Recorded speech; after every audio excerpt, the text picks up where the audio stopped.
Hi, everybody. Hi, oh my God, my first YouTube live. So this is exciting and a little bit nerve-wracking, but I'm happy that you're all here. I'm going to give everybody a few minutes to settle in and kind of filter into the class. It's nice to see. I was just going to say, if anyone wants to put in the little chat window where they're coming in from, it's really exciting for me to see. Because there's people from all over the world, California, Madrid, the UK, Portugal, maybe someone in my city of Lisbon, from Wales, Canada. Wow, this is so exciting, you guys. Oh, wow. Okay, great, amazing. So, yeah, I'm just going to chit chat for the first few minutes, and then we can get going. But wow, this is really incredible to see. I'm so excited that you're here because I had no idea how much of a response the workshop would get. So I'm really, really excited. I've been kind of meditating in my every day on what I could maybe do to help in this crazy situation that we're in. And I did this workshop last week for my co-working space here in Lisbon. And it was such a nice way to spend a couple of hours. But also, it just it kind of came to me. I was like, oh, maybe just do what you do. And maybe that could contribute in some way. So I was so excited to whenever I posted about this being a fundraiser to see so much enthusiasm about it. So thank you so much. We have about 800 people signed up for the class today, which is crazy and very exciting. So if everyone donated $10, whoa, that would be like $8,000, you guys, just for coming together and having a nice evening together. So anyway, and if you were able to donate, that's wonderful. And if you were not able to donate because things are a little tight right now, you're still totally welcome here. So yeah, we'll have a couple of hours together. I think that no matter what, spending some time doing something creative is good for our souls. And when we do nice things for our own souls, it kind of emanates outwards and affects the people in our lives, and I think beyond. So yeah, so let's do something nice for ourselves tonight and spread some beauty and be reminded of all the beautiful things in life, because there are so many. And I know that things are really kind of crazy right now, and I consider myself really fortunate right now. I'm healthy and I'm able to kind of support myself and stuff right now. So yeah, so I feel fortunate, but I'm very aware that the situation is a little heavy right now. But I think it's really important to stay optimistic and have some levity in these moments. So I'm really happy that we're all coming together to do this. And I also feel like one of the most wonderful things about the upside of this is that it enables us to kind of look at our connections a little bit more. So I'm here with you tonight. And we are coming in from all over the world, and it's kind of, I like to think about it like if we're all bright lights, we're like this big network, almost creating like a big hug together and creating this nice energy. So I'm really happy that you're here. And I also wanted to say, if you're coming into this class with a lot of skill, maybe you've already done patterns before, you're welcome. But if you've never done anything like this, I'm really happy you're here too, because I want everybody to know they're super warmly welcome. It doesn't matter if you think that you're creative. Everybody, I believe, is innately creative under all the layers. And I think a lot of us kind of grew up maybe starting, we're all creative as children, and then, as you grow up, certain people become like the artsy creative ones, and other people kind of, I don't know, it's like their skills get downplayed or something, or maybe Brene Brown always calls them art scars. So like if when you were a kid, you were drawing and you're really free with your drawing, and then somebody came along one day and said, like, draw a horse, and you drew a horse, and they were like, that doesn't look like a horse. Then you start to kind of feel like you're not doing it right. But for me, it's really, really important to remember that there is no right or wrong way to draw. And in fact, I think that how you draw, especially if it doesn't look like it's supposed to look, is like what makes it the most special. So yeah, just remember that there's no right or wrong way. Imperfection is wonderful, and imperfection is real, and there is no such thing as perfect. So just feel free, and I'm gonna get you warmed up. And so don't. Hi everybody. Hello. It's my pleasure doing this tonight. Let's see here. The other thing I wanted to say, I'm just chit-chatting while I'm hoping like people are still kind of filtering in.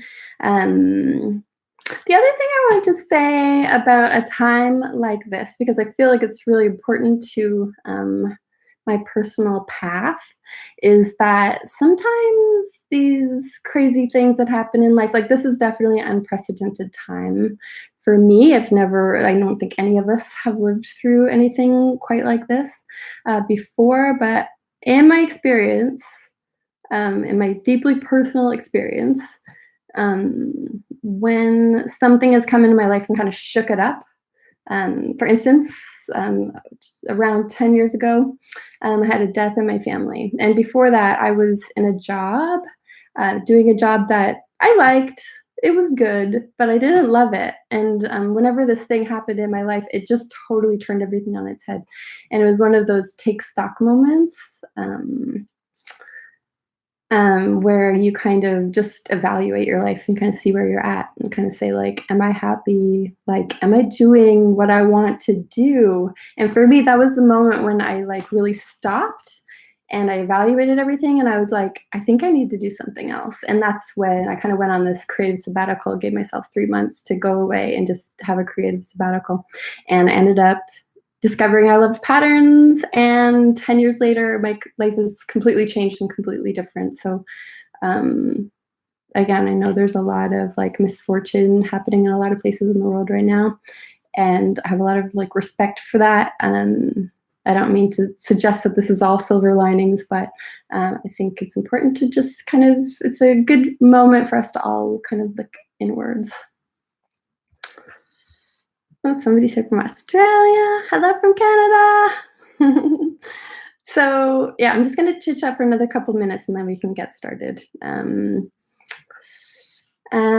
yeah, I'm coming in from Lisbon today. This is my second home, my home now, but I obviously have a soft spot in my heart um, for Canada. So it's nice to see everybody coming in from there. Oh yeah, and like I said, the donation is highly encouraged, but optional. But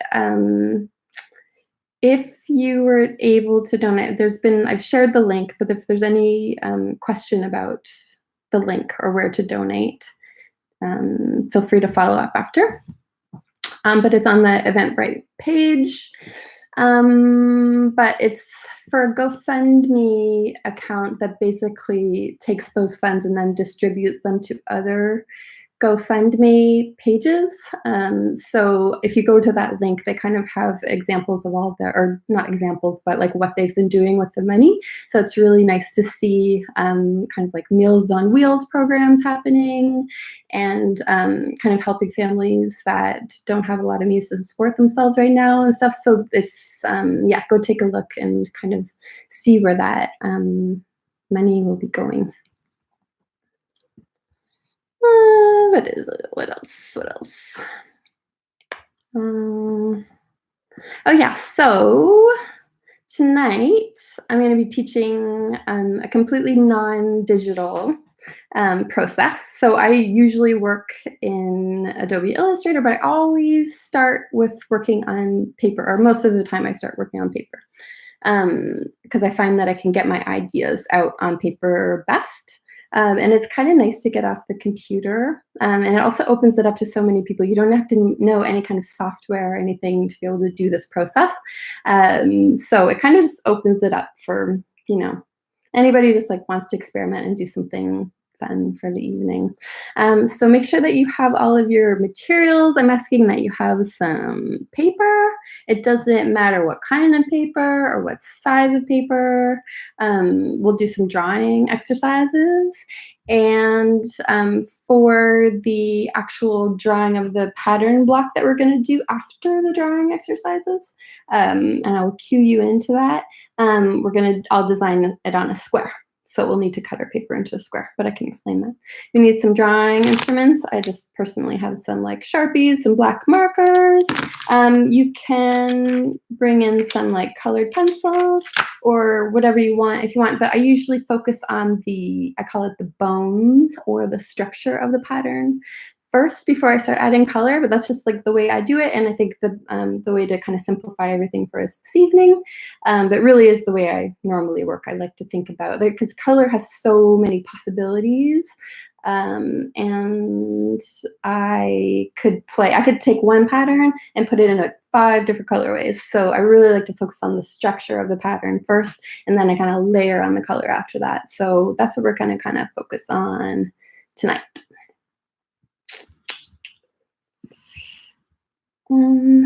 Great. Someone from France, someone from Netherlands, San Francisco, Lisbon. Lovely. Okay, so I'm going to kind of dive in. I know I'm just chatting. I could probably chat for a really long time. Okay, so I sent a PDF around. I'm hoping that everybody had the chance to download the PDF. But in the PDF, you will find a few things, including the process that I'm going to walk you through today. You don't need to look at it right now or follow along and explain everything, but it'll be something that you can keep and have on hand if you forget the process or you need any clarification, because I'm kind of not able to fully see what you're doing and whatever. So it's just a nice visual to have. And there are some pattern examples in there, just to kind of get your head thinking about patterns, kind of get like things warmed up. And then I have at the end, I'm calling it a little drawing warm-up sheet for our drawing exercises. So yeah, have the PDF handy if you can, that would be good. And as a nice visual aid. Yeah, okay, so before we begin, I have a request.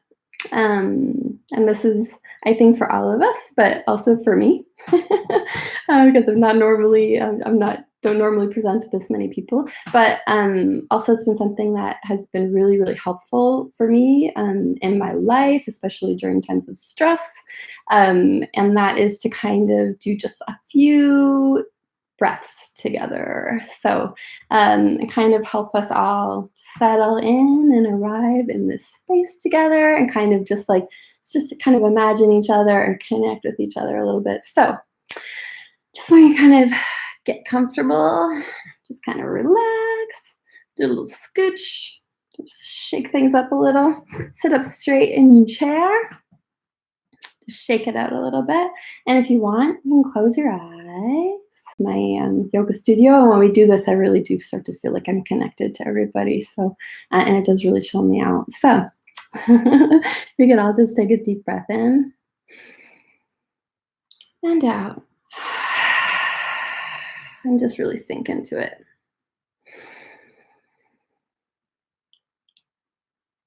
I think I can feel you out there.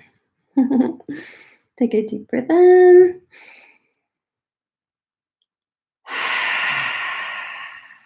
And one more.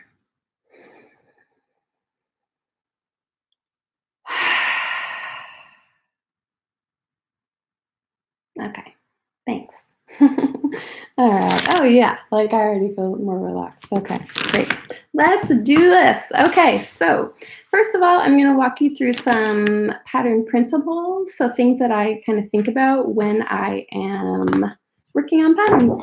So, this is also included in the PDF, but I'd love if you just like um, focus on what's shaken on my paper right now, because I can explain, walk you through the process a little bit better than the PDF will even. And then you can have that on hand if you want to review it later. So I'm just going to switch my camera down here. And you can use anything that you like for drawing. My usual choice for drawing is this little Stabilo pen. I don't have any super fancy pens. I kind of go for really basic ones. But for the purpose of this class, because I'm working on a webcam, I'm going to use a thicker pen. Okay, so a few concepts that I like to think about whenever I am working on my pattern. So number one is balance. So an example, balance, I almost think about it like a little bit of a scale, almost. So if I want to have something that's really nice and balanced, I might have like a big element here, and I might want to balance it out with a little element here. Maybe I have a little one here and a little one here. I'm just kind of like, it's almost like a weight distribution kind of thing. So I want things to be kind of placed nicely around the space. I don't necessarily want everything like clustered over here and then there's like nothing happening on the other side. It's just kind of whenever you start putting it into a repeat format, it'll start to make more sense when things are nicely balanced. And I kind of think about it like things not getting stuck in one kind of area. So that's one thing that I like to think about is balance. Another thing I think about is flow. So I like to think about this. An analogy I like to use sometimes is about thinking of it like a party. So you're at a really like one of those parties you go to and everything is just working. You know, you walk through and there's like nice little clusters of people having like a nice conversation over here and maybe a nice conversation here. There's some snack tables. Maybe there's somebody mixing nice drinks over here. Just this kind of thing where there's just this nice kind of, yeah, flow. Like if you were to walk through the space, like there's nothing getting stuck. It's just like really nicely distributed. Everyone's getting along, that kind of thing. So I'd like to think about that. So nothing's getting stuck. You're not like walking in any awkward moments in the party. I also like to think about rhythm. So rhythm being like, think about it like, I sometimes think about it like the beat of a pattern kind of thing.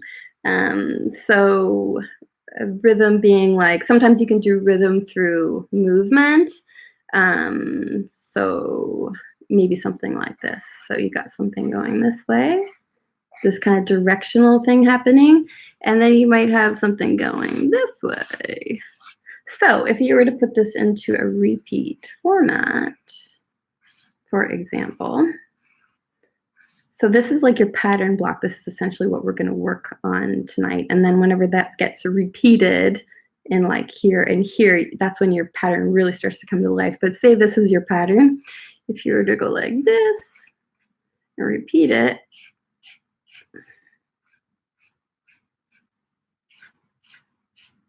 you can see that this like rhythm starts to happen. I like to think about it like a disco kind of move that's happening. So if there's things going this way, that way, that way, that way, and kind of has this nice way of like guiding your eye through a pattern and creating a really nice rhythm and movement. So that's one thing I like to think about. Another thing I think about is composition. These are all examples of composition, but maybe think about it like, do you want it to be a really dense composition? So a lot of my work is quite dense. So like there's not a lot of empty space. Like all of this would be filled up maybe. For example, not always, but sometimes. So that might be an example of a composition. Or you might want to do something really like minimal and sparse, using a lot of negative space.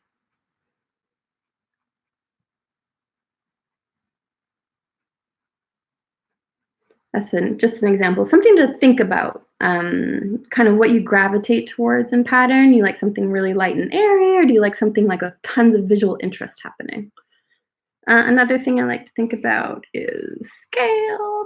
Um, so that could be like having like one really big element happening, and then having like one really small element. So that's like one thing you can think about. um, Scale, or maybe you want it like having no difference in scale. So like if you know like an Orla Kiley um, pattern, a lot of her stuff would be like the same thing repeated. So there's not a lot of variation in scale, and that has a lot of comfort to it as well. So there's no right or wrong answer. These are just principles you can think about. Contrast is another thing that I like to think about. So that could be something like this, where you're working with scale, like a big, small situation. It could also be something like in the terms of the shape that you use. So it could be like you have a really jagged shape, and then it's balanced out by a really organic, soft shape. Something like that. That's one example. It could be also just using color. So having a contrast in color where everything isn't just like tones of the same color. You might have like red and blue and orange and green and whatever like that, versus having like a series of soft grays or something like that. Texture is another thing. So that's just kind of like maybe if you've got some, say there's some cross hashing happening, or like yeah, like some kind of thing like this. Just yeah, like almost like a layer or something that you're applying to your artwork that can just add some visual interest to your work. Sometimes a lot of my work is quite flat, but I do use like these little details that I kind of think of as texture to kind of just add that visual interest. And then another thing I like to think about in my work is variety. So again, I really do think about this like I know my personal relationship to pattern was about like going off into daydream land when I was a kid, and I'd stare at the wallpaper and I would kind of figure them out and like really dive deep into them. So for me, visual interest is really important because I like to think that if I'm creating something and somebody actually takes the time to sit with it, they might discover something new about it every single time they go into it. That's a thing I like to think about. So I might want to give them lots of visual treats, things to think about, and just like diversions for the imagination to kind of happen. So yeah, that's one little thing I like to think about. Yeah, so that's basically it in terms of what I think about in terms of design principles. So, hello again. Okay, so now we are going to, now that I've kind of got you thinking about the principles of pattern design, we're going to spend some time drawing together. So again, thinking about these kind of principles and think about the overall theme of pattern, we're going to start drawing. And that I'm hoping that you can kind of keep those things in the back of your mind. But right now our focus is just to get relaxed, get warmed up, and start drawing and get things out on paper. And then ideally at the end of it, we'll see what we've got. So fill up 1 page, 2 pages, however many pages. I'm going to give us about 20 minutes to draw and get warmed up. And yeah, to just think about the pattern in the back of your mind, but just like maybe just kind of start warming up, get it all out on the page. And then at the end, we can kind of go through our sketches and kind of evaluate where we are at and see what we really like. Like maybe we'll come up with a shape. We're like, oh, I really like that one. I'm gravitating towards it. I want to take that and work it into a pattern tonight. So don't think too much. And again, I know that the blank page can be very scary, especially if you don't draw a lot. Even for me, the blank page can be quite scary if I haven't been like in my practice enough. So I'm going to encourage you to either use the warm-up sheet that I gave you and just feel free to copy. Just like essentially look at the warm-up sheet and just be like, okay, leaf. I'm going to do that leaf.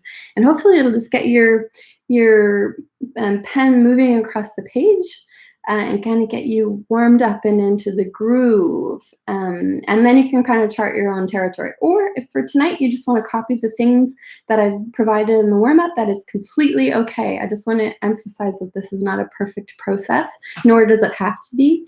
And if this is your first pattern, or your 100th pattern, doesn't matter. It is an imperfect process, and just feel free. The point is that we're here and that we're being creative. That's the point. It doesn't matter what the outcome is. So yeah, and I'm gonna put the camera on my page. You can even just watch me draw if you want. Totally up to you how you want to spend the next 20-ish minutes. And also while we're drawing, I'm gonna do my doodles and stuff. But if you want to ask me any questions, the nice kind of thing about tonight, I think, is that we'll have lots of time to just hang out. So I'm gonna put some music on and we're gonna relax and we're gonna draw together. And yeah, there'll be lots of time. If you have any questions related to this process or just anything, feel free to type in the chat window and I'll just kind of chit chat while you're drawing. Yeah, so let's do this. I'm gonna put this on my page. I'm gonna put some music on, but yeah, get your paper out and just start having a good time with your markers. I'll be back in 1 sec.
Okay, I got some questions coming in. I just want to say if anybody has any technical, I don't know if I'll be able to fix these technical issues, but if anyone has any comments, can you hear me? Is everything okay? Give me a thumbs up. Would be great. Sounds like a few people got it freezing a little bit, but you're getting it worked out. Okay, great.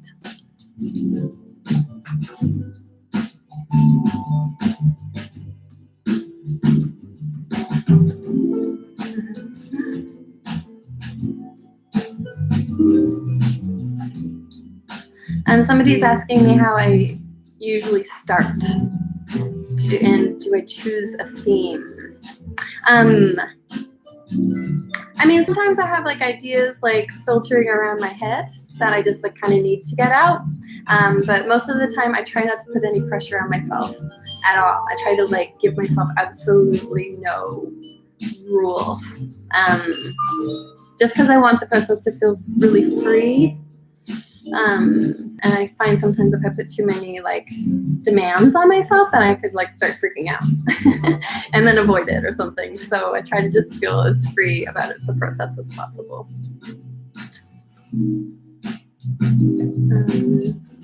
Everything's great, great. Yeah, party's starting indeed.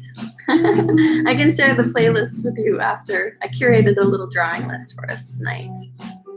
Should we draw one thing or several things and work those into a pattern in a little while?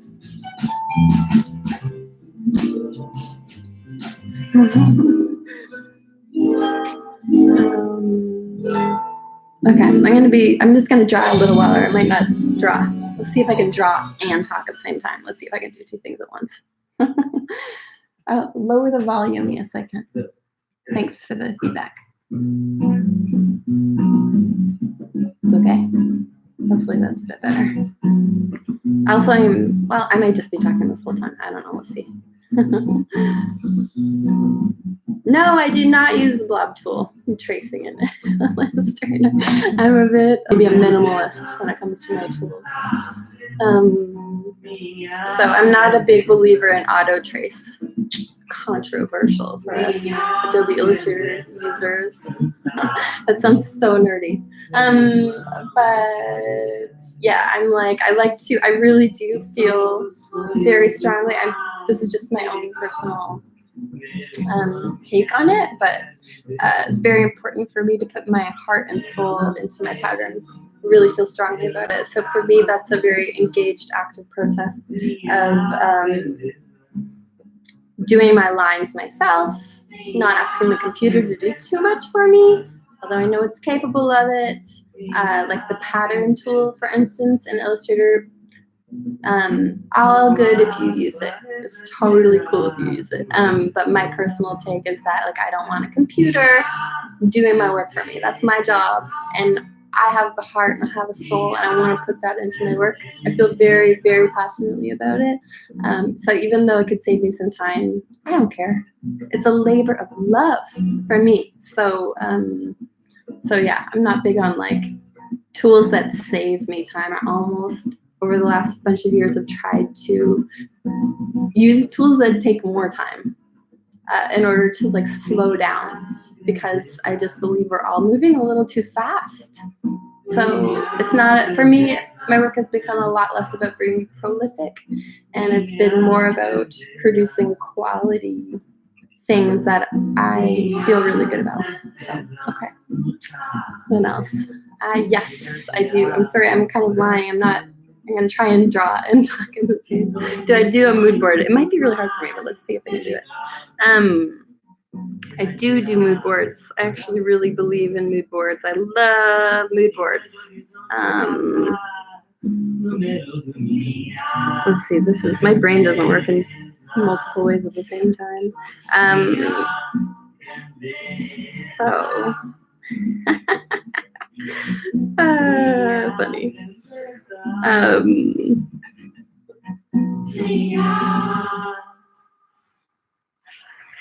I'm gonna be sitting here going for a while, unless I just do one thing at a time.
when I'm doing this is kind of like pattern, like the relationships between things, because sometimes I'll just draw some elements and just start to notice or be like, oh, those might look really nice together somehow. Like I'm kind of digging this kind of cluster right here for whatever reason. It could be rooted in reason or just feeling. But I think like I would be looking at that being like, you know what, I might be considering using that from my pattern that I'm going to work on.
Okay, I'm feeling warmed up, so I'm going to answer some of your questions.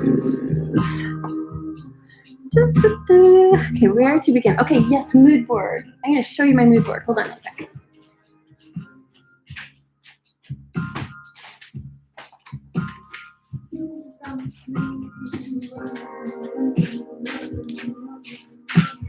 So this is my mood board for my next collection that I've been working on.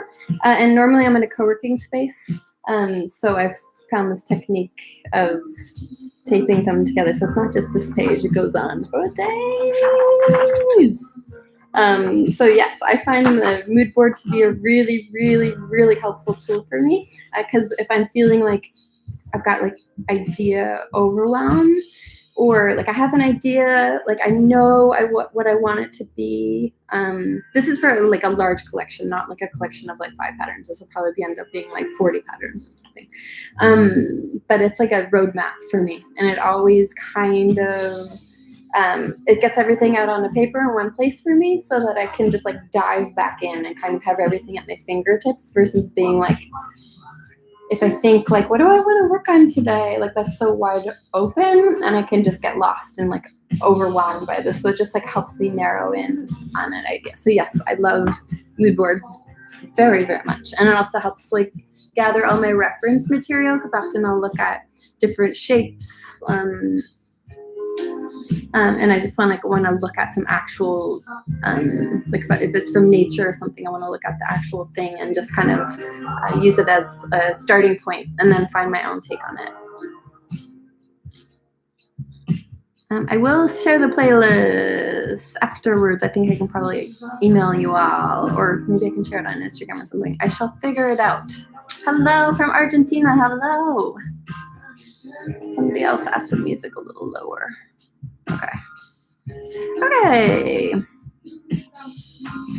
Yes, I do use a drawing tablet. So I have a Wacom Cintiq 13 HD, I believe it's called. I find it to be a bit cumbersome, to be honest. It's one of those ones that you can see the screen while you draw on it, but it's got a lot of cords.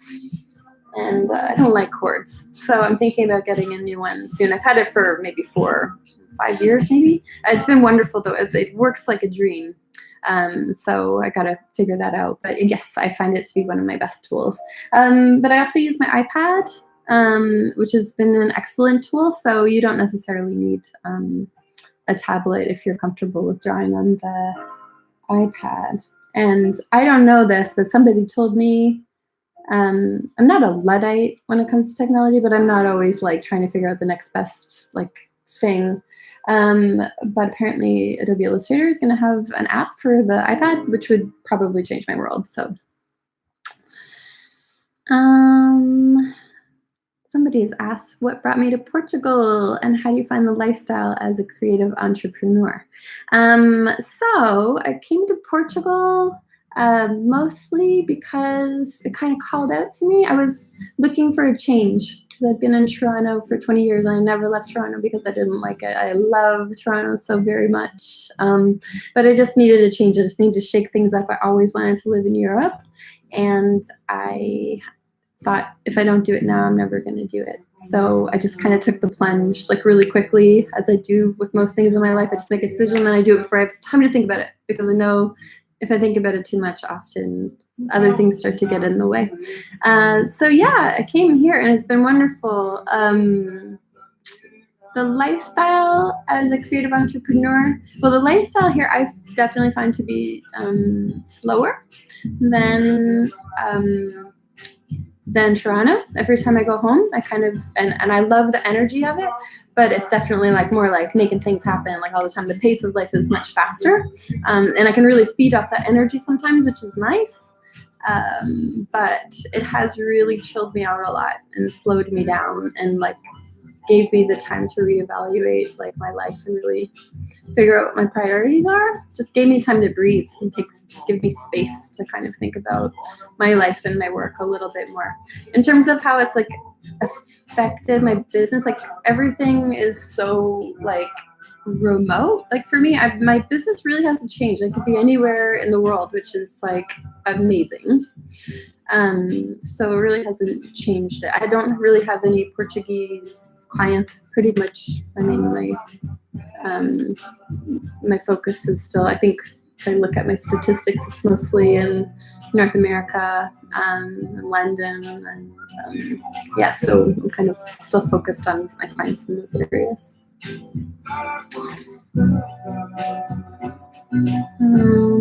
Let's see.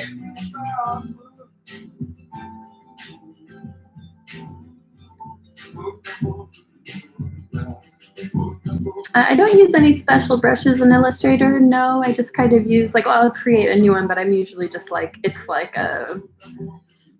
not anything special. It's like one of the basic ones that they give you. I don't really use a lot of different kinds of brushes. How do I make money from my patterns?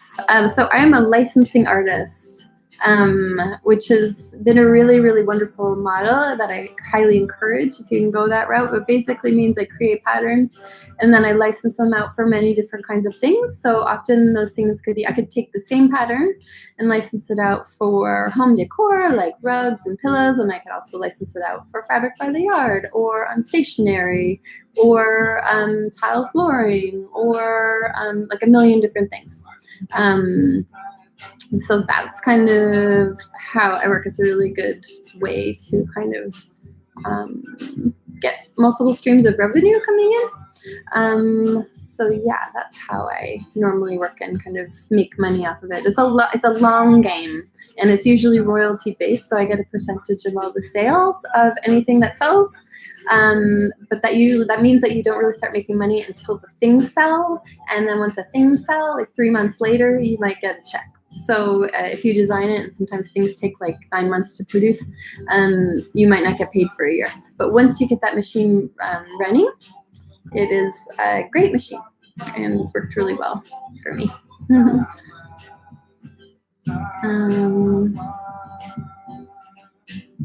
How long does it usually take me to design and execute a collection of 40 patterns? It depends. For me, I'm trying to go like slow, but I might say it might take me like 6 months, because I've just kind of made this rule, like I won't put anything mediocre in my portfolio. It's all about quality over quantity at this point. I'm usually that way in my life, but like it's really important to me to do that in my work. So I find that ideas often like they'll like really stew. Like I really let them like simmer. And then when I'm ready, I make them into things. So I take my time and spend a lot of time like drawing and researching and stuff like that. That's really an important part of the process for me. Where do I look most for my inspiration? That is just like keeping my eyes open to the world around me usually. So I don't go looking for it. I'm just like always looking, always, and just trying to notice things that stand out for me. And then often like things don't actually, I don't even notice it as or recognize it as inspiration in the moment. Um, it just kind of comes to me later sometimes. So, okay, a couple more minutes and maybe 2 more minutes of drawing. I'll answer a couple more questions and then we can move to the next process. I'm sorry I'm not able to answer all of your questions. How long have I been a licensing artist? What was my background in drawing and art? I have been a licensing artist for, I think, about 10 years, maybe. And before that, I was a graphic designer. I went to school for graphic design, but I'm a self-taught pattern designer. I taught that to myself. Yeah, and I've been doing that for about 10 years.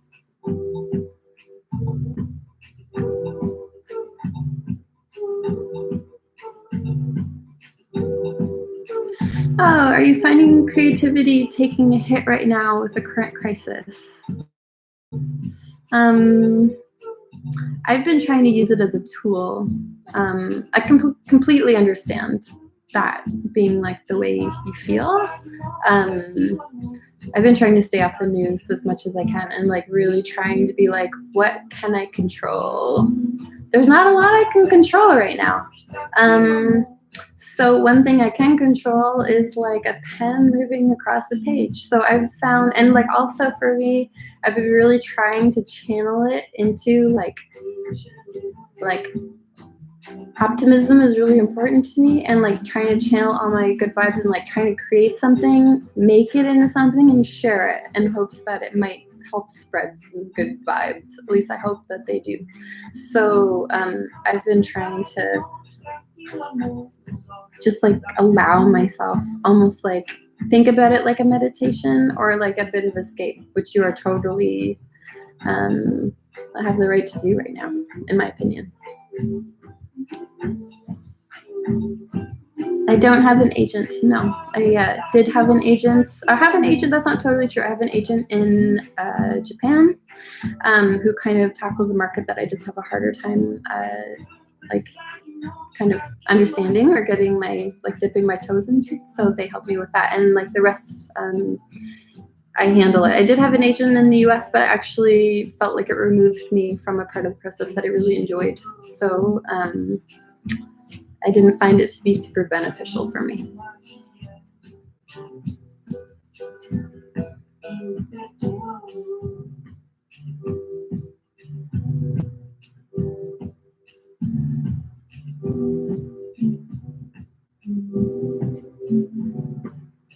Did any specific designer inspire me when I first got started? Well, I was always really obsessed with Orla Kiley, and Lada Jensdottir was like a big one for me. I followed her work forever and I loved it, but I didn't even know what it was. Like I didn't know what she was like doing. I'd never heard of the term surface pattern design before. Yeah, I followed her. Once I kind of started to put the pieces together, or like that I could do that as a career, she was someone that really just inspired me. Okay, we'll have some more drawing time in a little bit, so, or like you will, and I won't, because I'll already have done it, so I can answer some more questions then. So we are going to start. I'm going to turn the music off for now. Okay, we're going to start with the next part of the process. So this is us thinking about our pattern block, which is essentially a repeat pattern is essentially a pattern block repeated again and again and again. So in like the drawings that I was doing, like these, that's like, that would be a pattern block that's repeated forever, forever, forever, for all of infinity, and then it becomes a pattern. So we're going to work on our pattern block. So I am going to I'm hoping we can all cut our paper into a square. So, I mean, probably pretty obvious. I mean, you can measure it or you can just do the old fold trick. Or maybe your paper's already square. And during this process, we're going to try and make it as precise as we can. Line up the edges really nice.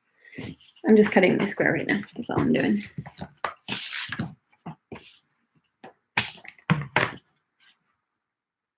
hold on, I'm gonna see. Back up one little tiny second.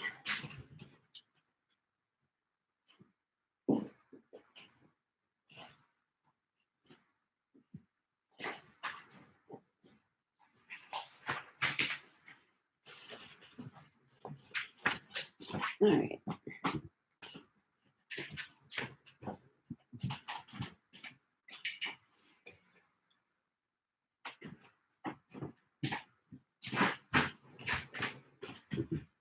All right, sun's going down. It's starting to get a bit darker. Okay, so I'm just cutting my paper into a square at this point. Carefully. If you have an X-Acto knife like I do, wonderful. If you just have scissors, just like draw a careful line and then cut with scissors, or you can just tear it very gently. So we have essentially just a nice square of paper. So I'm going to keep my drawings handy off to the side, and then I'm going to chart my course here. So, so yeah, people are asking the size of paper, just a square. Doesn't matter what size, just make the proportions a square. Okay, so what the goal is for me to do here is to kind of start filling up the page, and I can fill up the whole page except that I cannot touch the edges. That is a very important part of this process.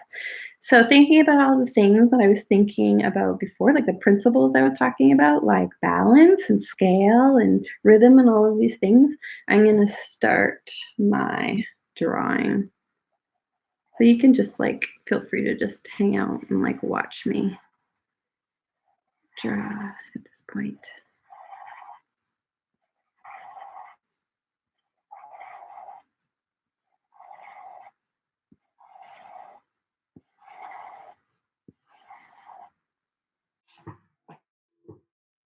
That's better.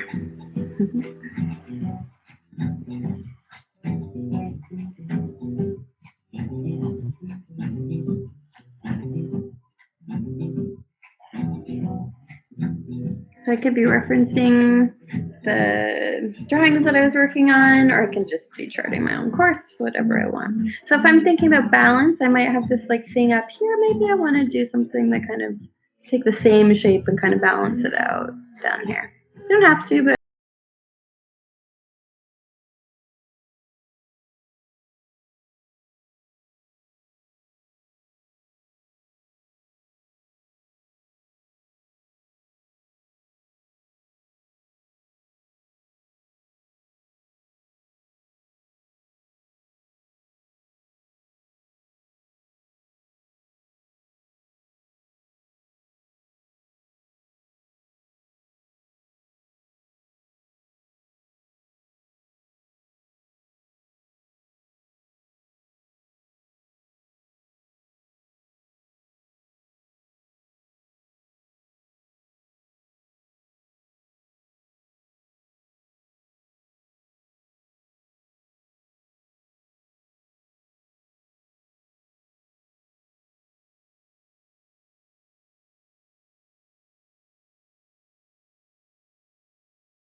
I'm totally making this up.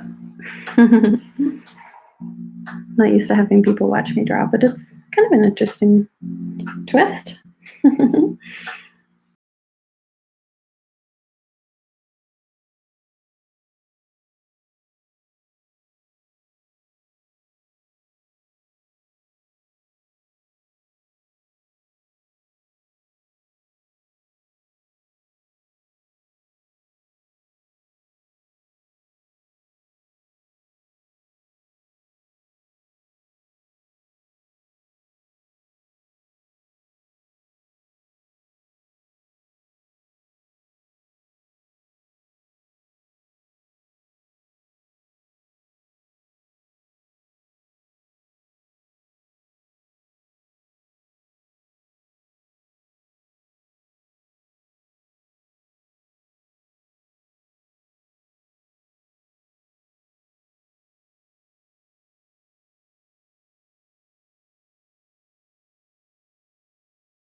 I think I'm good. Okay, I'm going to move on to the next part of the process. Okay, actually, we are going to draw together first. So now that you see mine, and you can kind of spend some time looking at how I've done it, I would like for us to all take our time now, and we're going to fill our square the way that I've just filled the square. So again, drawing and avoiding touching the edges. Cool. So it is 8:08. Well, in my time, 8 minutes after the hour, and maybe we'll spend 20 minutes. So maybe 8:29. We'll come back together. So I'm going to answer questions in the meantime because mine is basically done. If anyone's unclear on what they should be doing, you're basically just doing what I just did. So just fill your square paper. Make sure you're working with the square, and then start filling in all the blanks. And don't worry too much if it's not perfect, like it's your first pattern, and nobody's going to see it unless you want them to. And yeah, afterwards, I would love to see these. I wish there was a way to share images on here, but we can't. So if you want to share them with me after the class, I would love to see. If you want to just tag me on Instagram. Mara says she's so behind. No, you're not. We're just getting started.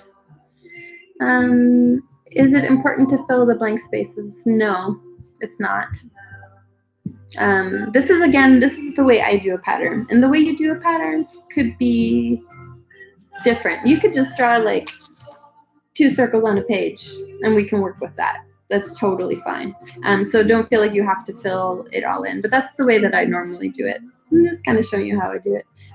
But yeah, you could do like leave it really sparse and open. You do not have to fill in the space.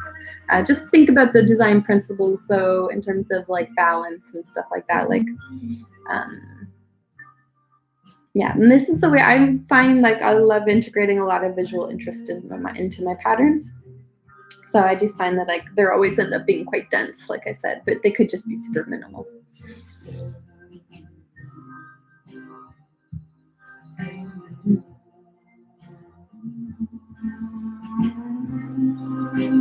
Yes, I will. This, like, YouTube automatically records these live streams, so it will be available after the class if you want to kind of go back to it afterwards. Like, I may have to, I'm not sure if you'll just be able to access it with the link that I gave you or not, but I can check it out after the class and then make it available.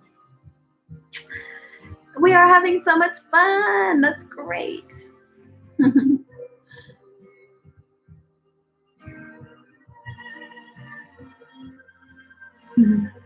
Okay, so I'm just going to sit here answer questions for the next little while. Hope you don't mind me talking at you. Who is your first licensing partner or client? Did you find them at a show, or did you contact them, research, etc.? My first client was a publishing company called Tenoise. I think that's how you say it. And they found my work on the Print and Pattern blog, which is such a supportive space. And I was over the moon. I was really like working at promoting my work, and they found it on there. And then they reached out to me and asked me if I wanted to do a greeting card or a boxed note set. So it'd be like a beautiful box with like 4 different designs, and there were like 5 of each, and I had a little bio on the back, and it was like my first break essentially, and I was just like ecstatic. I was so happy. It was amazing. But otherwise I did used to do trade shows. So I started going to Surtex. And I did that for a couple of years. And then I started my own trade show with a group of other amazing artists called Field Trip. And we did that for 4 years, and that was the most rewarding, amazing experience. And was just a little bit more in line with the kind of experience I wanted it to be. Just because I felt like the convention center kind of sucked all the life out of the air.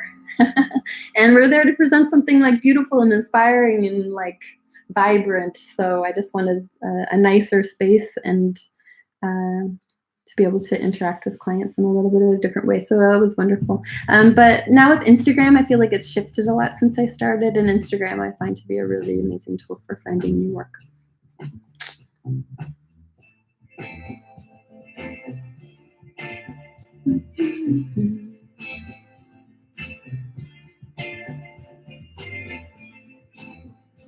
I'm happy to see your nice feedback about enjoying drawings and feeling relaxed.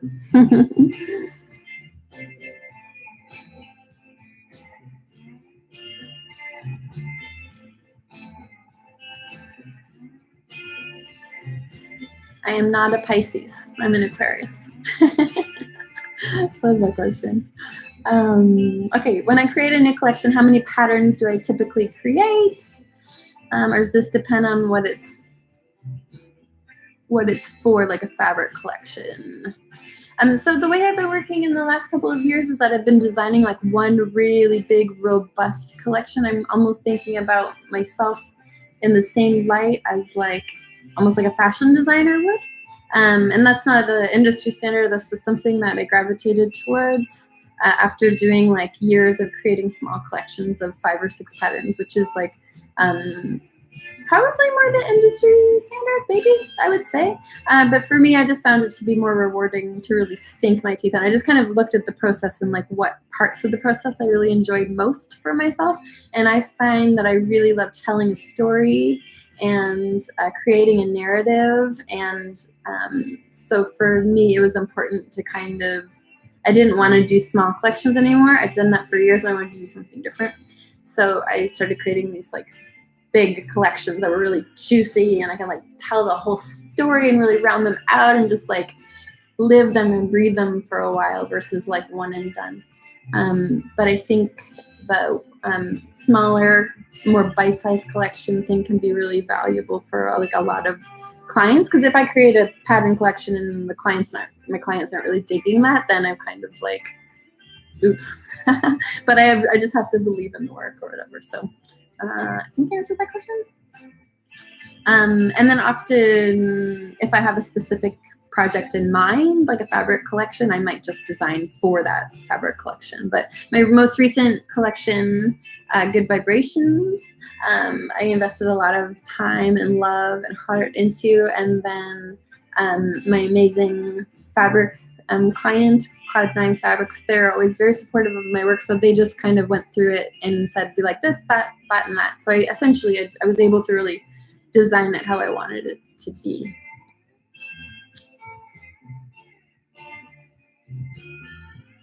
Was I working as a full-time graphic designer while I was building my pattern business? Yes. Well, I had actually been working as a freelance graphic designer for a while, but I definitely kept that running.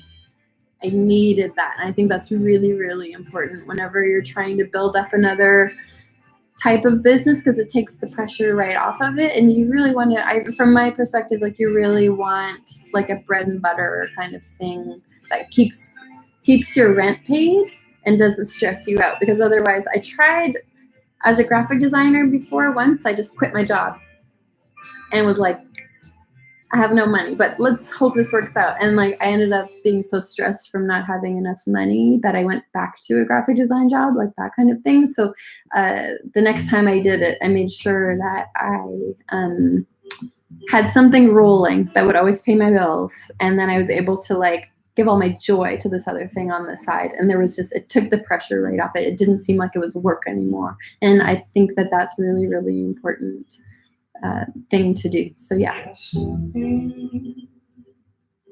Transition from being a graphic designer to surface pattern designer was challenging, but as a graphic designer, I also had some things built in, like a background in marketing, which really, really helped me in my ability to kind of do a lot of my own marketing materials and just kind of have a general sense for branding and like how client relationships worked. So I felt like I had a bit of a leg up whenever I started. So that was really, really helpful.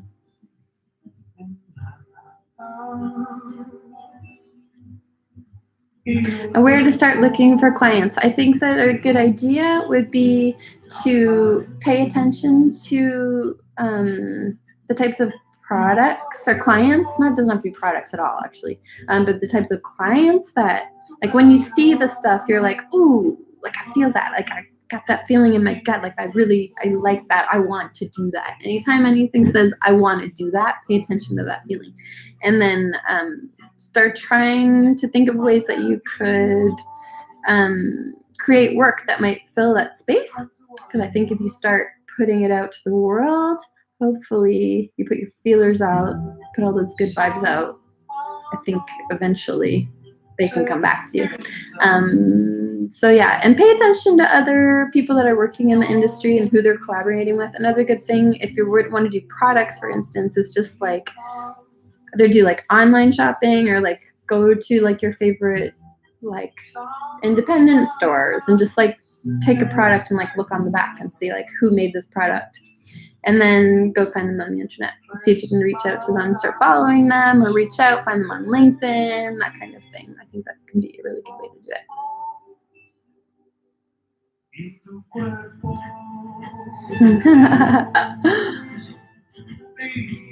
Oh, sweet.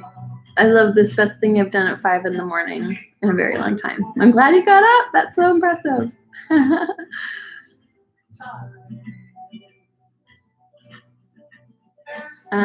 Good pattern making books or other good references. How about, well, I don't have any good pattern making books for you, but I teach Skillshare classes. So I've done 3 Skillshare classes. One is on designing repeat patterns in Illustrator, which is it's been a popular class. I think about over 35,000 students on that, which is completely insane and amazing. But it's like basically takes you from like the beginning kind of what we're doing, but does it in a more digital context. So it would be talking you through Illustrator to the final process of creating like a proper Illustrator pattern. I also do one on creating collections, and then another one on envisioning your work on products. So those are the ones I do. All my work in Illustrator, so my classes are focused around Illustrator, but there are also other classes on there that focus on other methods. So Skillshare, I think, is a really, really good place to look. And there's a few other people out there, probably lots of people out there doing classes that you can take. But I think a class is a really, really good place to start. Bonnie Christine does a lot of classes, and she's wonderful if you want to check her out. But yeah, I would say an online class is probably the way to go.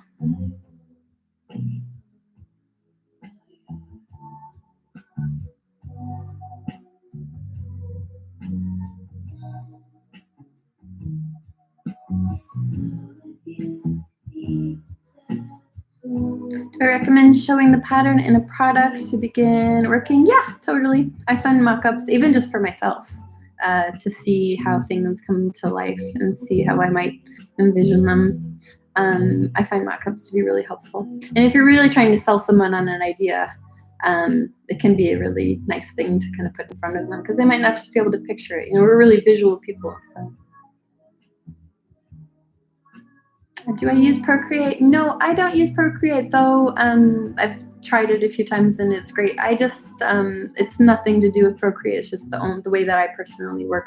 I like my work to be all vector-based. Like Illustrator is all vector-based, so it's scalable. And as a graphic designer, I always used to work with illustrators, and I found that like the way my work is, it's really flat in color, so I don't really need a lot of texture, which I think is really good for like Procreate as an app. But I just use a lot of flat color, so it doesn't really serve me. And then it's a rasterized image-based program. So I prefer vector-based because I can scale it up. I could put any artwork that I create, I could put it on a billboard immediately if I wanted to, because it's just almost like a mathematical equation kind of based formula for doing your artwork. So I just prefer it. But I've heard wonderful things about Procreate. So have at it.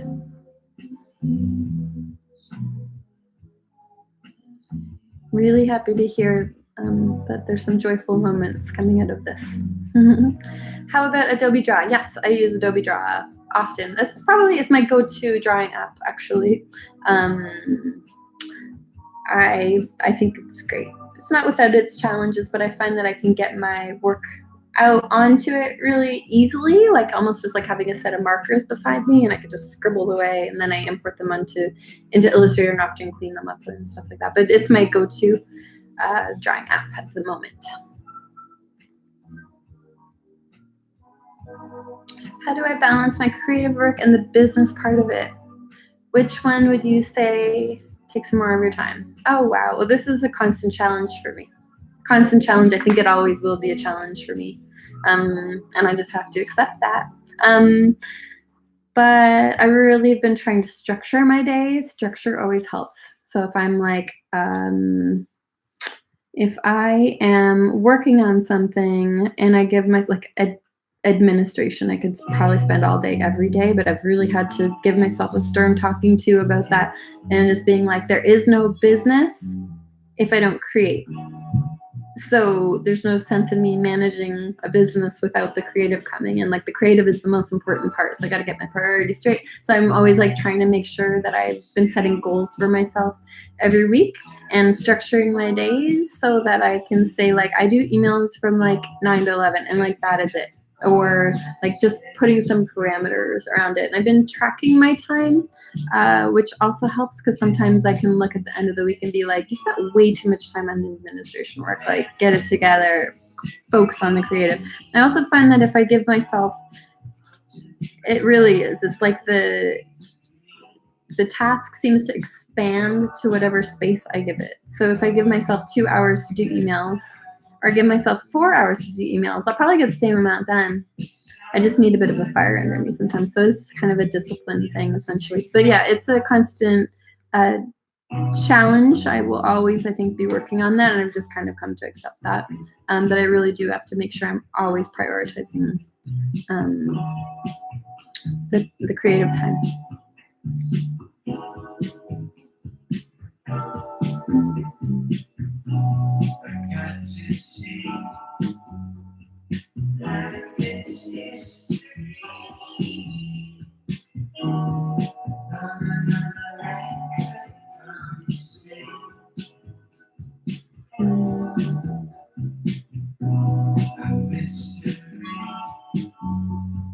I'm sorry, there's a lot of people asking for book references, but I left all my books in Canada, so I can hardly remember what they are. I find that Pinterest is really good, and I try not to look too much at pattern, because sometimes I find it starts to, well, you know, becomes a voice in your head. You try not to look too hard. But there's so many inspiring ones out there. Like the print and pattern blog, Bowie Style. She has a lot of great books called, I think, like Print and Pattern. She'll do like Print and Pattern Nature, Print and Pattern Geometrics. And those are really, really good. And the Print and Pattern blog is amazing if you want just pattern inspiration.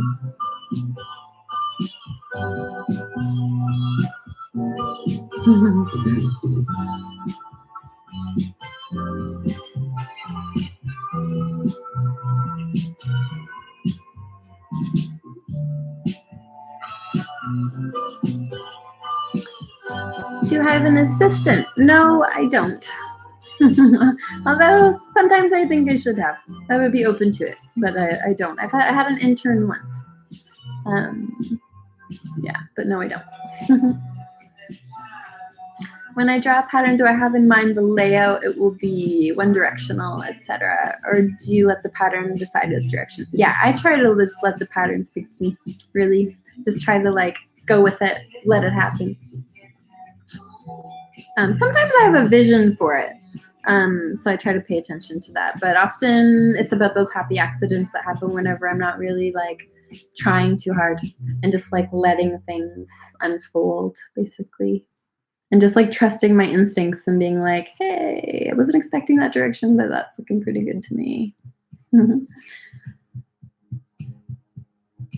A lot of people ask me if Lisbon has influenced my work, and I thought it would influence it more, actually, but like in terms of the actual aesthetic, that's what I thought it would do. But in fact, I find that it's definitely influenced my work, but not in the way I expected. It's influenced me in that it's Lisbon has helped me slow down, which helped me get closer to my work, and then helped me like understand what was meaningful to me in my own work, given that space, and then helped me figure out a new kind of path for me to go with that work. So yeah, more of a lifestyle shift is really what it's been about. All right, we've got a couple more minutes and then we'll start the next part of this process. Can I mention the apps that I use? Again, what did I just say? Adobe Draw is the main one that I use.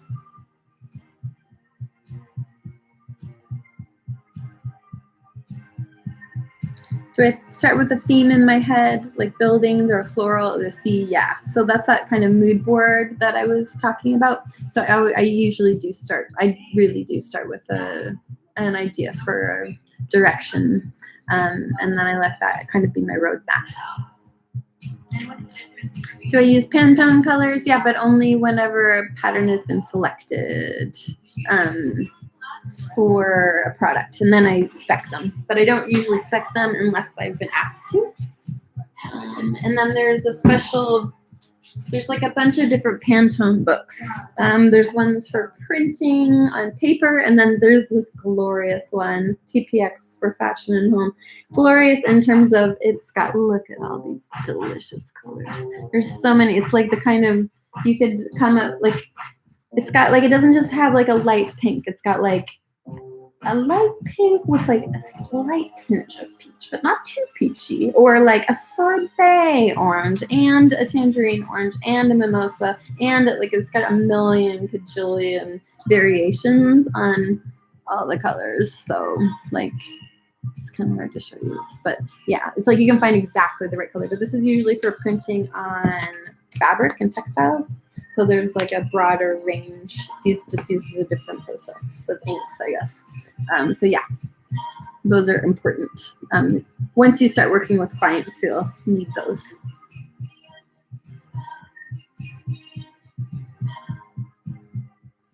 How do I digitize my drawings without using image trace? I draw them. Again, I draw them in Illustrator. I will just like take a picture of it usually on my phone, import it into Illustrator, and I draw it with my hand. I enjoy spending time with my work, so I don't find any need to speed it up. So, and I don't like the way it interprets my drawing. It shouldn't have a say. I should be the one determining the look of the artwork, not the computer. It's very important to me. This will be recorded, yes. If you have to go, this will be available.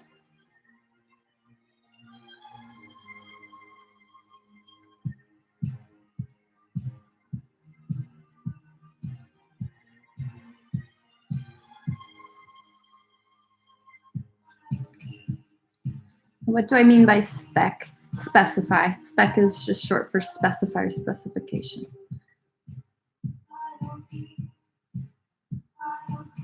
So I design with whatever color I want at the beginning, just like let my heart lead it, and then I change it to a Pantone, or like specify the Pantone that it correlates to later once it's going to an actual product.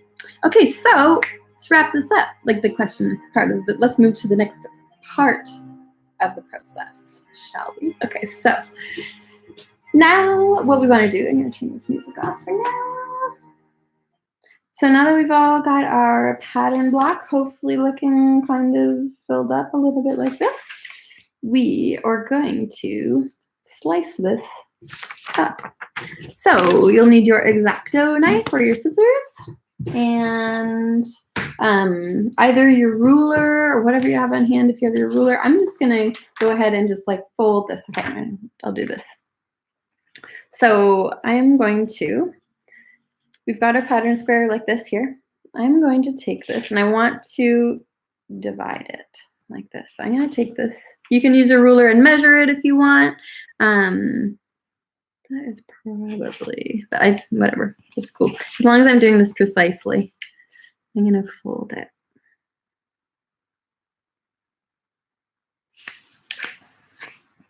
Do it as precisely as you can.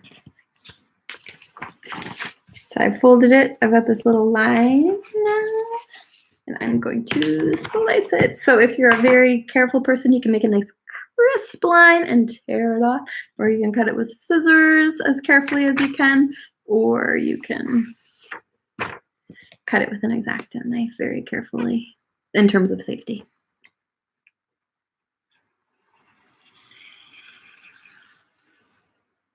Okay, so now I have two pieces. So pattern is looking like this, or your block is looking like this. Now you're going to take this piece like this, and we're going to put it, slide it on over to the other side. So now you can see that we've got some gaps in the middle versus on the outside. Got the gaps are in the middle, so that's great. We're going to take this. We're just going to tape it on the back, just because we don't want the tape on the front, we want the tape on the back. So you can see I didn't line it up quite right, but it's all good.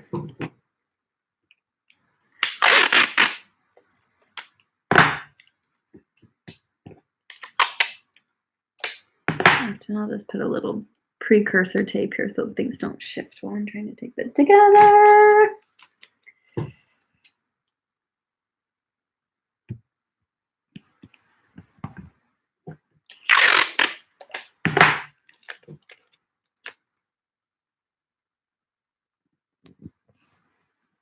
All right, cool.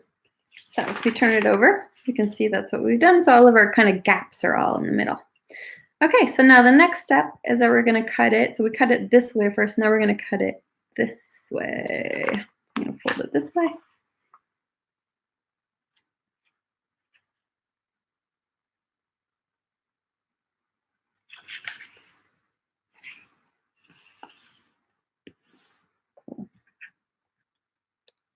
I've noticed that I've got a little bit of got a bit of a jagged edge there. I'm just going to clean this up. I'm going to slice it so that I've got a nice clean edge. This is just my own poor measurement, so.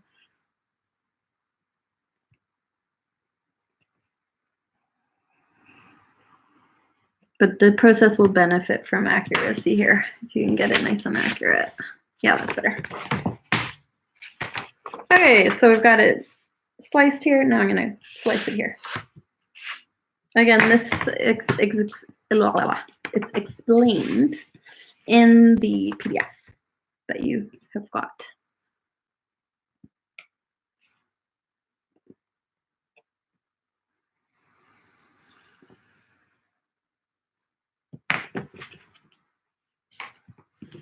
So, oops, I sliced it off. Oops. Imperfection. We're talking about embracing imperfection, right? Okay, so that was a bit of a oops, but whatever. We're gonna make it work. All right, so I'm gonna take this and I'm gonna put it down here. So see now how we've got almost the empty spaces all happening in the middle and in the center now versus all around the outside. So I'm gonna take this, I'm gonna flip it over just so I can tape it on the back.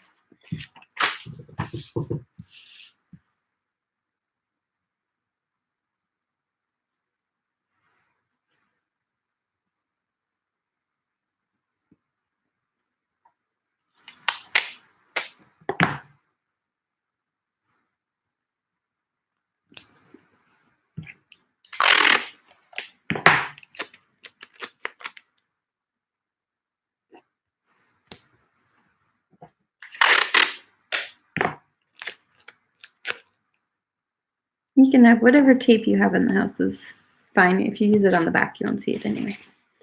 All right, so now I've got all these gaps. So I'm going to want to start filling them.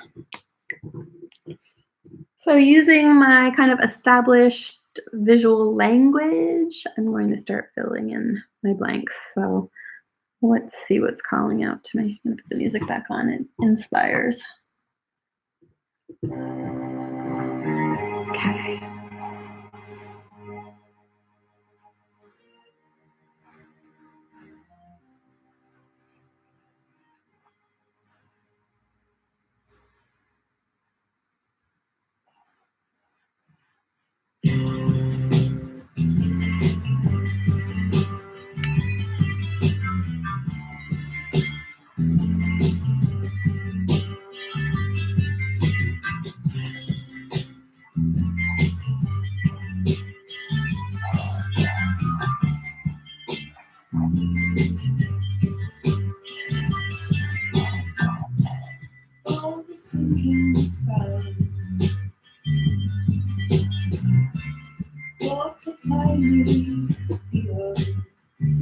I'm kind of just like letting the layout talk to me right now, but I'm also trying to think about like I almost want to put this shape here because it would fit nicely, but I don't want two back to back. So I'm gonna leave that and not do that.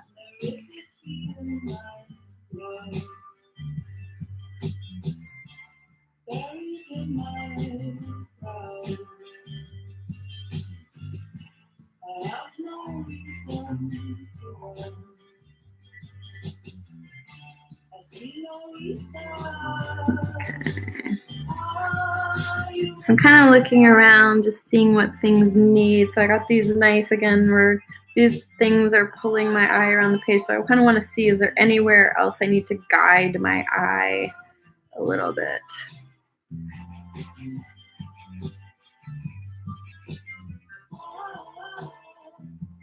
It's kind of like we're talking about the party analogy. It's like you're the host and you're going around being like, everything good here? Everything good here? Yeah, good. Having a good time?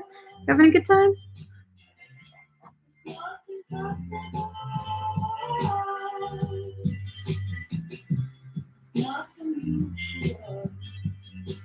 Mm-hmm.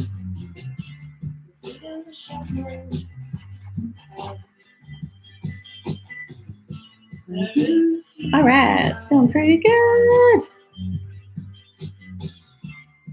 What else? Okay, I've got this other visual element. Again, I'm working on like a pretty dense pattern. I'm going to use that to kind of fill in some of these spots.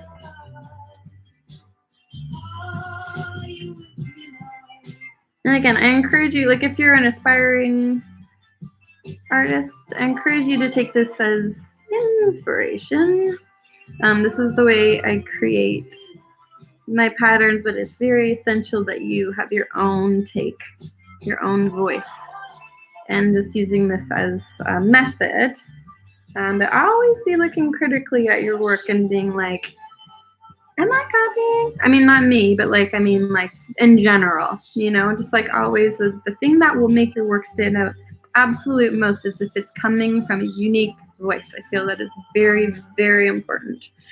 So if you create something and you love it, but ask yourself in an honest voice, is this mine? That not only because it'll annoy people if you copy their work, but because that will be the thing that makes you stand out and help you succeed in this industry. I think that's probably the best advice I could ever give to anybody, is to work on your own creative voice. Very, very important on so many levels. So I've done that. My pattern block is essentially complete. I could go back in if I wanted to, and I could add some color if I wanted to. I could add some detail. I think for now I'm just going to add a little bit of detail just to show you. But color can be layered in. Maybe I add these things. It's not essential. I've got a lot going on. I've got a lot of visual interests, so I don't necessarily need it. But you could kind of just go through and add like another layer of visual interest, as I like to call it.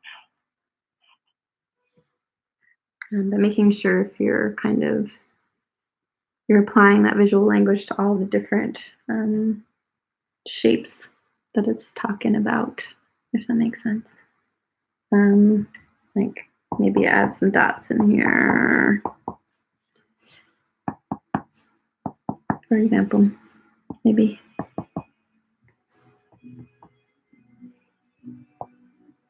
So yeah, So now, your turn. So I would like for you to go in and fill in all the blank spaces in your work.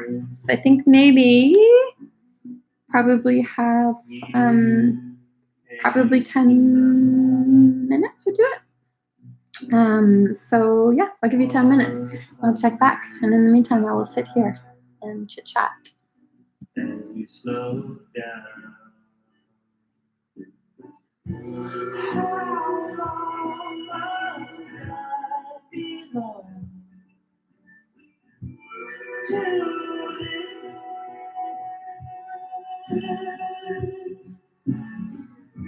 So, Rachel, I missed a step. We cut it in half, tape together, cut in half again, and tape. Then you draw. So then you fill in all of the space. Yeah. Thank you, Cecilia answered my question. Fill in the gaps, yes. Thank you for everybody's help. Thank you. You came to hide from the other side. This question has come up a couple times. How often do you change your color palette? I usually relate a color palette to a collection. So if I'm working on a collection for a while, I'll just use that color palette consistently for that collection and use it till I'm done with that collection essentially. But I don't have an established brand palette or anything that I must stick with. But yeah, I do find I like to use a consistent palette because I'm just feeling those colors at that moment kind of thing, and then it looks really nice on Instagram when things are color coordinated. I do love a good color coordination story. So do I speak Portuguese? Oh man, that's a loaded question. Came out really strong at the beginning. I speak enough to get by in my basic situations, but sadly do not speak enough, and I need to get back on the wagon. Do I do this for every pattern that I make? So this is a fun way to create a pattern, but when I'm doing my professional work, I'm often doing this on the computer. Again, if you want to know more about that process, I do Skillshare classes, so you can find out more about this. But it's all the same kind of principles. It's just done on paper. But with paper, you can't move things around and rejig and stuff. So, and my artwork ultimately has to be done in a professional format. So I move on to the computer. After I do my drawing part, I usually start the pattern process on the computer.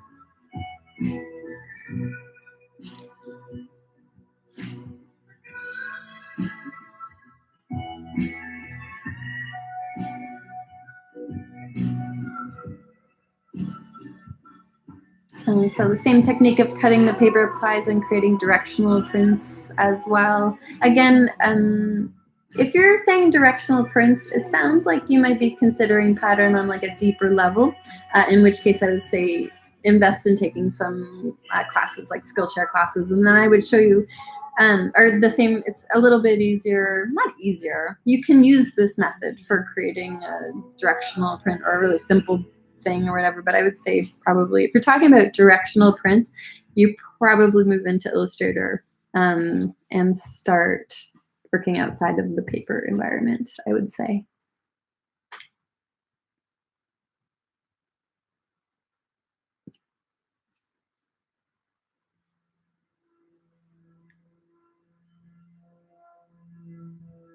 Choosing colors does come secondary to me. I usually do draw everything in black and white. And then for me, that's more about getting my ideas out. And then again, because I could create a pattern in many different colorways, I try not to get too hung up on color. So, because I can apply 5 different color palettes to the same pattern. It could come to life in so many different ways. So I try to focus on what I call the structure or the bones of the pattern first. Obviously, you have to apply some color to work with it and get it moving through the process. But then after a lot of the time when I finish my pattern on the computer, I'll just do round after round of different color, applying different colors to it just to see how it looks.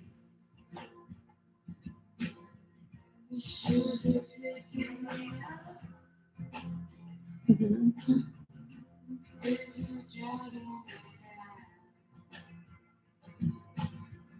Yeah, how do I avoid making the same shapes and motifs when you're drawing? I always have a few things that I come up with every time I sketch. I think that's cool. I mean, I do too, but I think it's good to like keep pushing yourself outside of that, or everything will just start to look the same and you will get bored. Like not just like your work might get a little bit stagnant, but I think it's good for you just to, remain curious always. Um, the joys of living in quarantine with live neighbors. Um, yeah. So anyway, if that makes sense. But yeah, just keep trying. Just try like notice different shapes when you're out in the world, and just like start using them as inspiration or something. But yeah, just always be trying to think a little bit outside.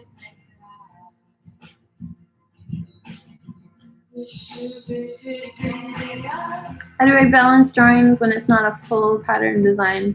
On the computer, it's a bit of a different process. It's a little bit easier. Like this lends itself very well to this paper process. But on the computer, you can just kind of move things around a little bit easier and like repeat them really quickly and see how they can come to life really fast.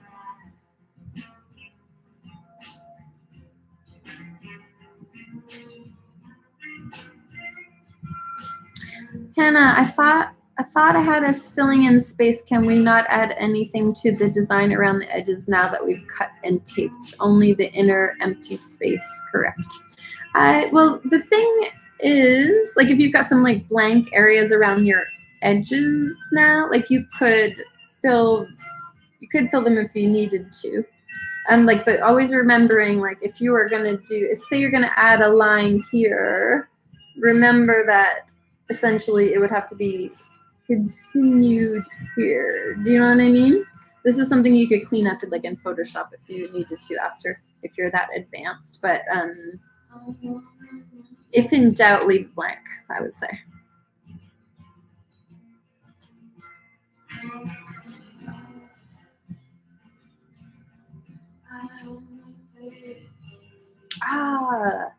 Sabina, Carolina Salish, is that how you say her name? That book is amazing. She said that she liked this book, Horizontal, on the shelf. She's an amazing illustrator. I love her work so much.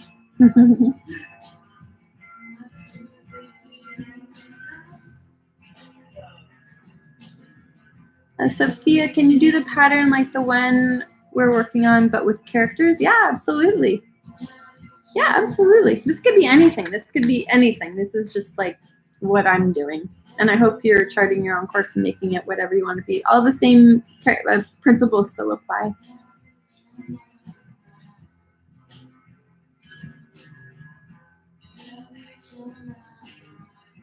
I do always start with paper. I start drawing on paper pretty much always.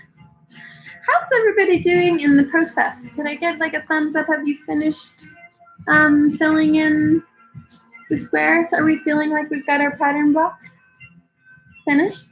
What do we think? Let me know, because I think we've only got like 10 minutes left for the class, which is working out well. But yes, finished, done, ready. Sweet. Okay, cool. So in an ideal world, we would be together and I would have access to a photocopier and a scanner. And we would then take this artwork and we could either scan it into a scanner and then bring it into Photoshop and tile it so that you could see the pattern really, really, really come to life. Or we would take a photocopier and photocopy this at least 4 times so we could kind of see 1, 2, 3, 4.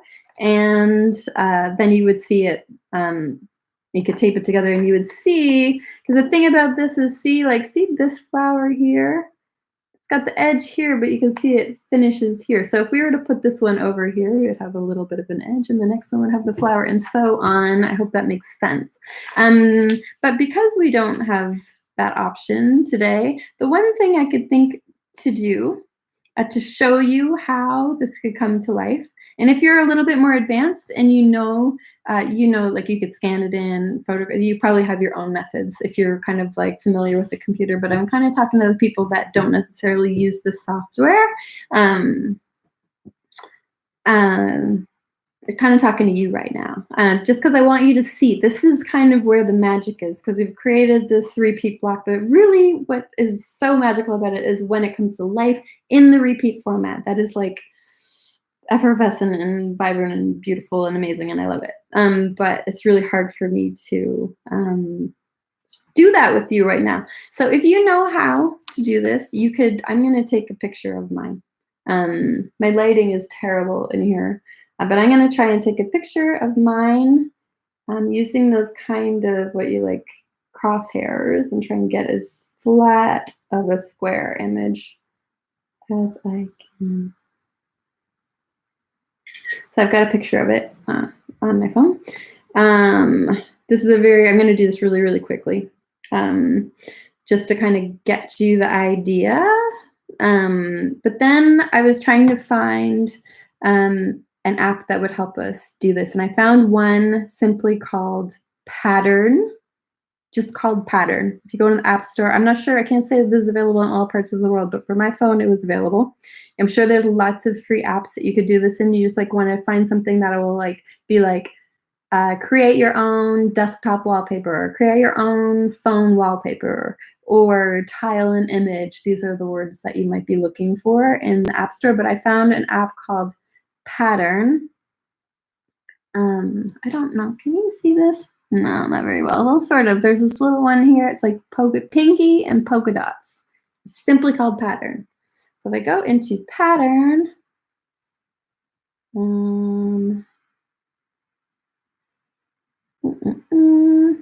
it's free until you use it too much, and then they won't charge you. Anyway, it's very simple. There's a little plus icon in the bottom corner. You can import a square image from your gallery, which is what I'm going to do. And I'm hoping that I can show you this just on the screen. I know it's going to be tricky, but let's try it. So see, I had like, sorry, forgive me. I'm going to start again so you can kind of see. So I've got this app. There is a little plus sign here. And then it creates this little, it's so hard to see on. No, I know. But it's got a little square in the middle. This like, place your artwork here. Sorry, guys. I'm doing my best with what we've got. And I'm going to import my drawing from my gallery. And you can kind of see that it takes my drawing. You can almost see this faded square, I'm hoping. That's my original pattern block. And if I say apply, then I can see, it's like all you can see is the lighting right now. This is so unfortunate. I wish I could share an image with you. That basically takes it and repeats it. So it's so hard to see, but if I were to see this pattern, like this flower, flower, flower, it's kind of all repeating. I know this is really not ideal. But if you have, and then you can say finish, and it'll save it as an image for you. I would highly recommend going in and editing your image in like an image software like Visco or something like that, or even just in like the camera and just like bumping up so like all the whites are white, because I've got all this like bit of a gradient thing happening because of bad lighting. And yeah, make sure all your whites are really white, and then it'll look less tiley, but it'll kind of show you how your pattern like comes to life in repeat format, because it really is like where the magic of this process is. But if you have a scanner, that is great, and you can scan it in and clean it up and make it into like a tile background. And that is essentially the pattern process. So we are done. I hope you enjoyed it. Someone is asking, yeah, Pattern is the name of the app, simply Pattern. If you can't find it, I'm sure you can find another app. It's probably depends on if you have Android and iPhone. I am not an expert, but I'm sure there are lots of tools. Whenever I was just looking it up, I saw like a whole bunch of different tools that you can use. So I was even thinking like if you want to just take it onto your computer and you go to set it as a desktop image and tile it, you could see it that way. I'm sure there's like a lot of different apps that you can use for it. Yeah, so I hope that helps. The crowd goes wild. Yeah, thank you, Peacock and Fig.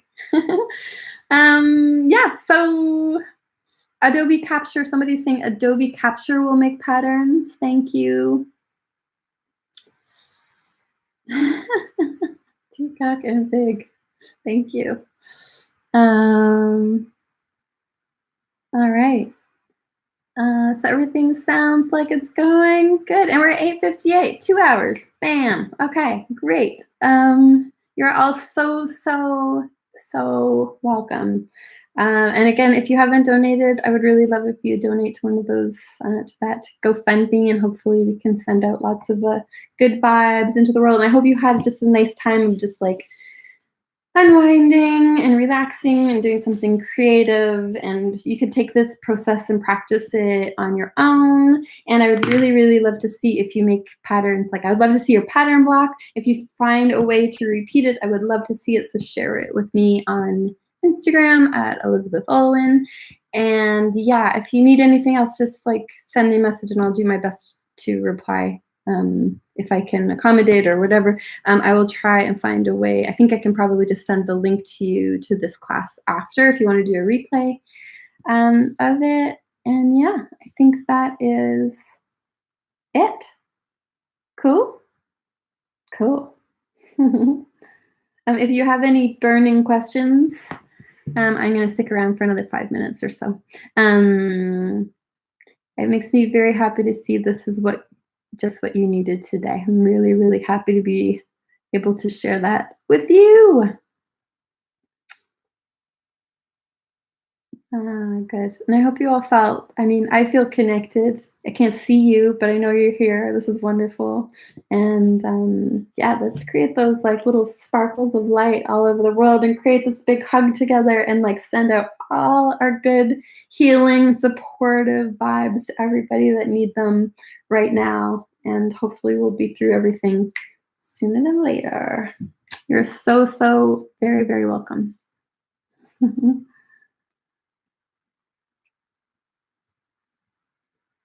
It's my pleasure. Thank you, everybody.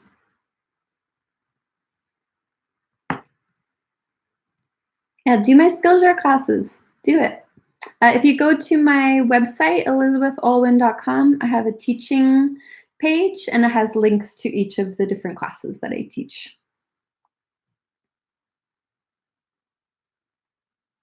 Stepped out of my comfort zone and feeling great. Georgia, I'm so very happy to hear that. I think that's so important right now. Just, be curious about your creativity. Yeah, and then, yeah, I would color it later. I would color it later. Yeah, like I could do it right now, or if I'm creating it on a computer, it's a slightly different process. But yeah, I would color it in, just making sure. Let's see. Some random markers here. Just make sure that if this is pattern, this is colored in, for example, here, that you would want to make sure you're filling in the other half of it, which I believe would be here. You know what I mean? Because it's going to be repeating. So just pay attention to that.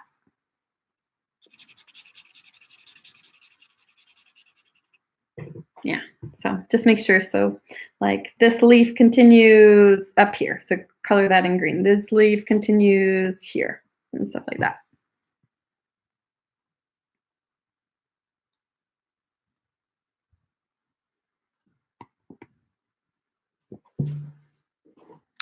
Any good suggestions for visa immigration help? I have an Irish passport. I am blessed with a golden ticket, so I'm able to live in Europe. So I'm sorry I don't have any tips for Canadians, though I wish I did.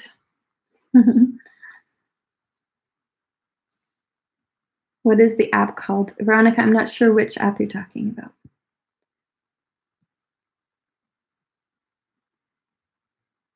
Oh, thank you, Anna.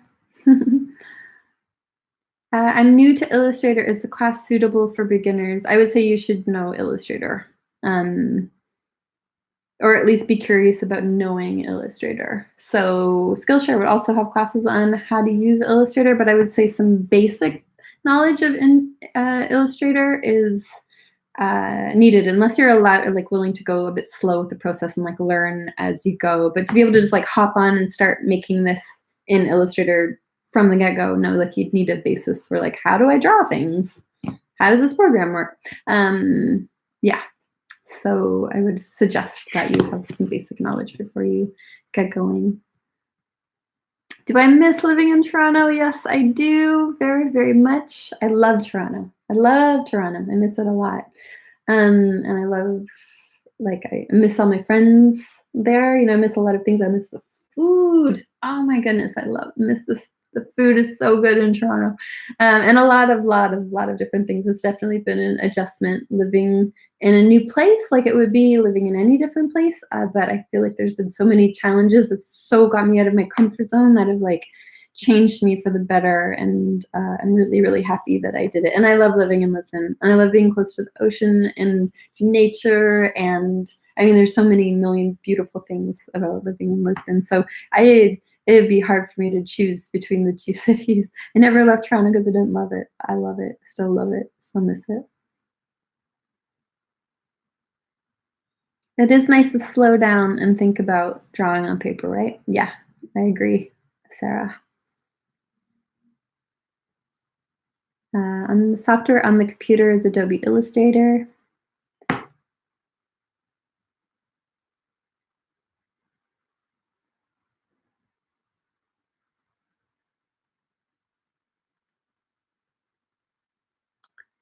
Do you think it's better to keep the same design, the same color, or to change it when I'm coloring in all the elements? For example, the two larger flowers, how would I do it?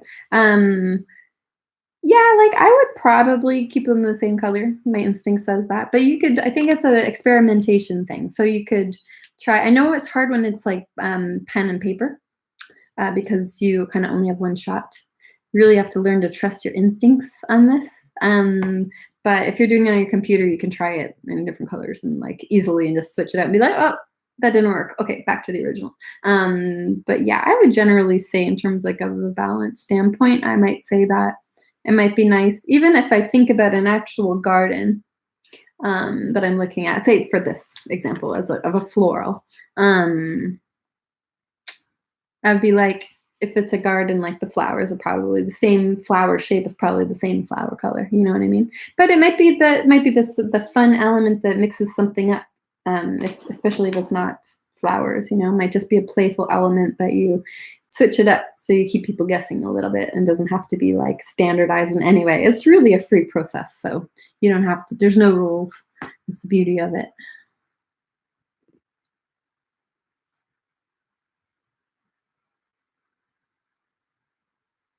Yeah, try it with your daughter. I think this would be a good thing to do with kids for sure. Mhm. Dominique, you're welcome.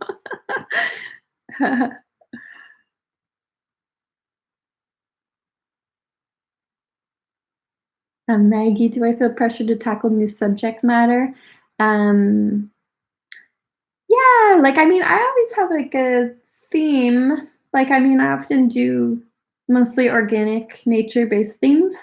Mostly, I mean, for a lot of reasons, for a lot of reasons, but I feel like nature is so amazing. Nature is so amazing, and I feel like I couldn't even dream up the things that nature comes up with, so I feel like it's just, like, basically carte blanche. It's seriously just I mean, it's just a bunch of shapes. I could make it up and make it anything, and nature's done things that are far crazier. So I feel like it's just uh, this really like wide open space for me to create within. So it always kind of goes back to nature for me. Um, but I've been known to do other things, but it's just what I've been drawn to. So follow your heart, follow what speaks to you. If I'm creating straight in Illustrator, do you tend to color as you go along, or you just draw it out all out first? So again, I do need to apply some color just to get things moving. Um, and I want to figure out like what the aesthetic of a pattern is maybe. So like if I just did it all like in black, like that's not really gonna do me too many favors. So I might color something preliminary just to get the wheels turning. I mean, like I can always change this later. I can always change this later, and I usually do. So I just like to kind of work on focus on the bones of the pattern first, focus on it, and then using basic color, and then knowing I can always change it later.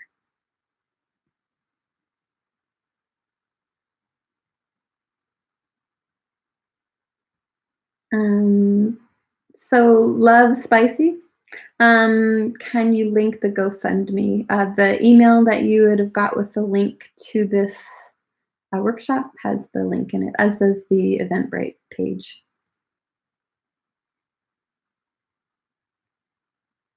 So again, how do I pick my themes? Again, I do kind of always seem to focus around nature, but yeah, I'm just like, I can switch if I want to or whatever, like circus or conversational. Yeah, totally. And I encourage it. I encourage it. Everybody should work in whatever way feels like right for them. But the way I normally do it, I just gravitate towards nature. Have I made patterns with anything else other than pen, paper, or Illustrator? Doo-doo-doo-doo. I've done paper cut patterns where I cut shapes out and then just like place them around. That's fun. In the past, I've done things like potato printing and stuff like that. I've done a printmaking class a really long time ago. There's definitely other ways that you can do it.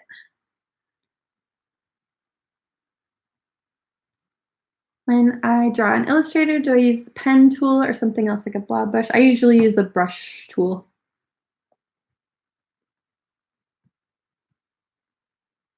I'm so happy to have provided a little bit of an escape for some of you. That's wonderful. Really nice feedback.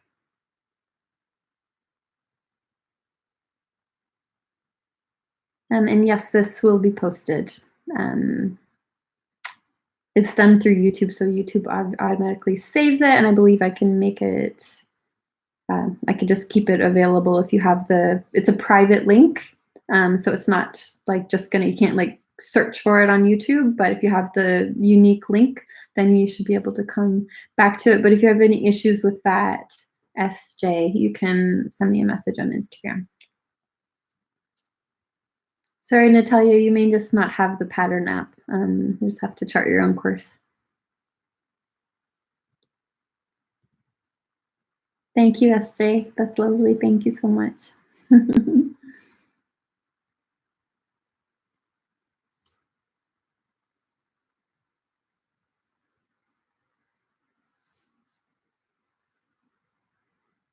Okay, so I think I'm going to sign off then. Thank you everybody again for joining me. I feel really good having spent some time with you guys. And yeah, keep on making patterns, or drawing, or doing anything creative, and just like trying to get your heads out of things, you know? I don't think it serves us that well to be too focused on things we cannot control. So thank you for joining me tonight, and I wish you all really, really well and be healthy and safe and lots of love. Okay, bye-bye.